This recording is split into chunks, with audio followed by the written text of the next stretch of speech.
Hello everyone, today I will show you how to fix WhatsApp microphone if not working. And here's how it's done.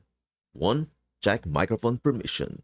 Go to Settings, Apps, WhatsApp, Permissions. Make sure microphone is set to allow. 2. Clear cache. Go to Settings, Apps, WhatsApp, Storage. Tap Clear Cache. 3. Restart your phone. Hold the power button. Tap Restart. 4. Unplug or disconnect audio devices. Remove any headphones or Bluetooth devices. 5. Update WhatsApp. Open Google Play Store. Search WhatsApp. Tap Update if available. 6. Test microphone in another app. Use voice recorder or camera, video mode to test your mic. If it doesn't work there, it is a hardware issue. 7. Reinstall WhatsApp. Optional. Backup chats. WhatsApp. Settings. Chats. Chat backup.